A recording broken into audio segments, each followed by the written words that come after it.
নমস্কাৰ বন্ধুসকল, স্বাগতম জনাইছোঁ মোৰ চেনেললৈ। আপোনালোকে চাইছে টেকনিকেল গোপাল আৰু আজি এই ভিডিঅ'ত মই ক'বলৈ ওলাইছোঁ জিঅ'ৰ যিকেইটা আপডেটেড প্লেনৰ বিষয়ে। চাই থাকক ভিডিঅ'টো, ভাল লাগিলে লাইক কৰিব, শ্বেয়াৰ কৰিব এণ্ড ছাবস্ক্ৰাইব কৰিবলৈ নাপাহৰিব।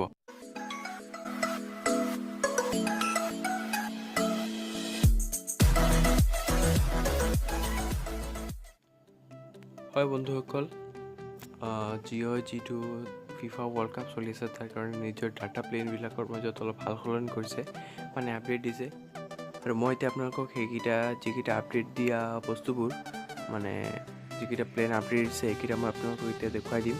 চ' ভালকৈ চাব আপোনালোকে, মই এইকেইটা আপোনালোকক দেখুৱাই দি আছোঁ। আৰু জিঅ'ই এই অফাৰটোক ডাবল ধামাকা বুলি কৈছে, কিয়নো আপোনালোকে ইয়াত যিটো মানে অফাৰটোৰ জৰিয়তে যিটো নেট পাব, আগত যিটো পাইছিল এতিয়া সেইটো মানে তাৰ পূৰা মানে ডাবল পাব। এয়া চাওক বন্ধুসকল, আগত 149ত আমি পাই আছোঁ 1.5 GBকৈ, কিন্তু নতুন প্লেন অনুসৰি আপুনি পাব 3 GB পাৰ ডে, মানে 1.5 GB এক্সট্ৰা। আৰু এইটো থাকিব 28 ডেজৰ কাৰণে ভেলিডিটি। ঠিক একেদৰে 349ৰ যিটো আছিল সেইটো আমি পাইছিলোঁ 1.5 GB পাৰ ডে, মানে 70 ডেজৰ কাৰণে। সেইটো হৈ গ'ল ডাবল, মানে 3 GB কৈ পাব 70 ডেজৰ কাৰণে। নেক্সট 399, সেইটো ছেইম। সেইটো আগত আমি পাইছিলোঁ 1.5 GBকৈ 84 ডেজৰ কাৰণে, কিন্তু সেইটো এতিয়া নতুন প্লেন অনুসৰি হৈ গ'ল 3 GB। এণ্ড লাষ্ট যিটো 449, সেইটো আছিল 1.5 GB পাৰ ডে 91 ডেজৰ কাৰণে। সেইটো এতিয়া আপডেট দিয়াৰ পিছত কি হ'ল, 1.5 GB এক্সট্ৰা পাব পাৰ ডে, মানে 3 GB পাৰ ডে এতিয়ালৈ পাব, সেইটো 91 ডেজৰ কাৰণে। আৰু কেইটামান প্লেন সিহঁতে আপডেট দিছে, সেইকেইটা মই আপোনালোকক দেখুৱাই দি আছোঁ।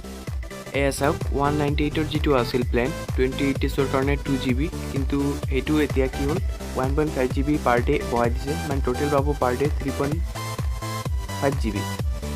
ঠিক একেদৰে 398 2 GB পাৰ ডে আছিল 70 ডেজৰ কাৰণে, সেইটো পাব 3.5 GB।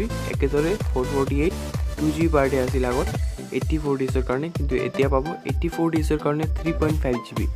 এণ্ড 498 2 GB আগত পাই আছিল 91 ডেজৰ কাৰণে, সেইটো এতিয়া পাব 3.5 GB 91 ডেজৰ কাৰণে। এইকেইটা দিছে আপডেট। আৰু কেইটামান আছে, ধৰক লং টাৰ্ম প্লেনৰ কাৰণে 299 যিটো আছিল 3 GB পাৰ ডে কৈ পাইছিল 28 ডেজৰ কাৰণে, সেইটো এতিয়া হৈ গ'ল 4.5 GB, মানে 1.5 GB এক্সট্ৰা বঢ়াই দিছে 1 ডেজৰ কাৰণে, মানে পাৰ ডেকে।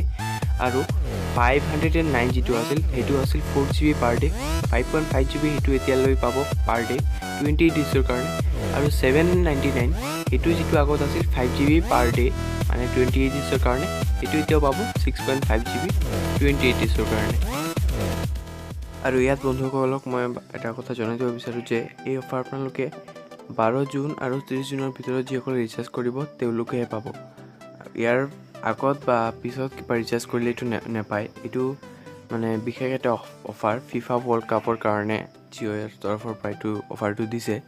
চ' এই অফাৰটো আপোনালোকে 12 তাৰিখৰ আগত, মানে এই জুন মাহৰ 12 তাৰিখৰ আগত আৰু পিছত কৰিলে নাপায়, ইয়াৰ ভিতৰত কৰাব লাগিব, তেতিয়াহে আপোনালোকে এইটো পাব। আৰু লগতে 149 আৰু 399 এই দুটা ৰিচাৰ্জৰ লগত জিঅ'ই যদি আপোনালোকে যে মাই জিঅ'ৰ পৰা যদি ৰিচাৰ্জ কৰে 149, তেতিয়াহ'লে আপোনালোকে ইয়াত 29ৰ যিটো এটা কেশ্ববেক পাব। আৰু লগত 399ৰ ৰিচাৰ্জ যদি কৰে আপোনালোকে মাই জিঅ'ৰ পৰা, তেতিয়াহ'লে 100 ৰুপিজৰ এটা কেশ্ববেক পাই যাব আপোনালোকে। চ' আপোনালোকে চেষ্টা কৰিব যাতে মানে এনেকুৱা ৰিটেইলাৰ গৈ পেলাই ৰিচাৰ্জ নকৰি পেলাই অন্য ক'ৰবাত যদি মানুহ থাকে তেওঁৰ মাই জিঅ'ৰ পৰা ৰিচাৰ্জ কৰি তেওঁক আপোনালোকে টকাটো দি দিয়ক, তো আপুনিও টকা পালে, আপোনাৰ মানে বহুত লাভ হ'ল। এনেকুৱাকৈ আপুনি ৰিচাৰ্জ কৰিব পাৰে। ঠিক আছে বন্ধুসকল, আজিৰ ভিডিঅ' ইমানতে শেষ কৰিছোঁ। যদি মোৰ ভিডিঅ'টো ভাল লাগে তেতিয়াহ'লে এটা লাইক কৰিব, শ্বেয়াৰ কৰিব আৰু চেনেলটো ছাবস্ক্ৰাইব কৰিব। এই লাল বটনটো প্ৰেছ কৰি পেলাই। আজিৰ কাৰণে বছ ইমানেই, ধন্যবাদ।